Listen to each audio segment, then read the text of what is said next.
Logic పాయింట్లు మాట్లాడడంలో, సబ్జెక్ట్తో మాట్లాడడంలో కొంతమంది senior నాయకులు ఉంటారు. అటువంటి వాళ్ళల్లో టాప్ లిస్ట్లో ఉండేది ఉండవెల్లి అరుణ్ కుమార్, మాజీ ఎంపీ. ఈయన ఒక రకంగా ఇప్పుడు ప్రస్తుతం రాజకీయాలకు దూరంగా ఉంటున్నారు, కానీ ఈయన దగ్గర చాలా అపారమైన సబ్జెక్ట్ ఉంటుంది.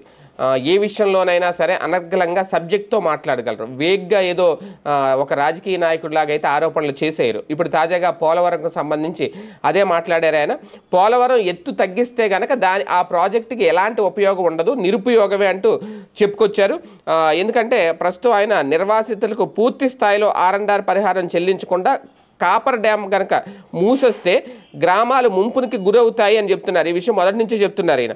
అలాగే పరిహారం ఇచ్చిన తర్వాతే కాపర్ డ్యామ్ మూసేయాలని కేంద్ర ప్రభుత్వం ఇరిగేషన్ సెక్రటరీకి ఆల్రెడీ లేఖ రాసింది. అయితే పునరావాసానికి నిధులు ఇవ్వలేక అసలు ప్రాజెక్టు ఎత్తు తగ్గించాలని చూస్తున్నారు అంటూ చెప్పుకొచ్చారు. పోలవరం డయాఫ్రమ్ వాల్ను గతంలో 300 కోట్ల రూపాయలు వెచ్చించి ప్రపంచంలోనే టాప్ కంపెనీ అయిన బావర్ సంస్థ కడితే అది కొట్టుకుపోవడం ఏంటి అనేది ప్రశ్నించారు. మళ్ళీ 900 కోట్లతో అదే కంపెనీ కడుతుంది అంటున్నారు. ఇందులో ఏదో రిస్క్ కనిపిస్తుంది అనేది ఆయన అభిప్రాయం.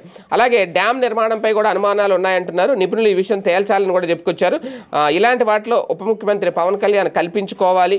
అక్కడ కూర్చొని ఇలాంటి మట్టి ఉన్న చోట డిజైన్ నిలబడుతోందో లేదో పరిశీలించాలి. ప్రపంచంలో ఇలాంటివి ఎక్కడ కట్టారు, ఎలా నిలబడ్డాయో పోయాయో ఇవన్నీ కూడా నిర్ధారించుకోవాలి అనేది కూడా ఆయన ఒక క్లారిటీ ఇచ్చారు. ఇప్పుడు నిజంగా మరి ఈయన చెప్పినట్టు పవన్ కళ్యాణ్ కనుక పూనుకోకపోతే ఇప్పుడు 300 కోట్లు ఖర్చు పెట్టి అదే బావర్ సంస్థ కడితే అది కొట్టుకుపోవడం ఏంటి, మళ్ళీ ఇప్పుడు 900 కోట్లు పెట్టి అదే బావర్ సంస్థ మళ్ళీ ఇప్పుడు కాపర్ డ్యామ్ కడుతుంది అంటే ముందు ఎక్కడ లోపించింది ప్రమాణాలు, ఎక్కడ లోపం జరిగింది అనేది నిలదీయాలి, నిగ్గుదీసి అడగాలి. అంటే పవన్ కళ్యాణ్ లాంటి వాళ్ళ వల్లే సాధ్యమవుతుందని. ఇందులో ఇంకొక కీలక పాయింట్ ఏంటంటే ఎత్తు పెంచకుండా పోలవరం 41.75 అంతుంది. అంతకే కనుక స్టిక్ అనేది దానివల్ల ఉపయోగం ఏమీ ఉండదు అనేది.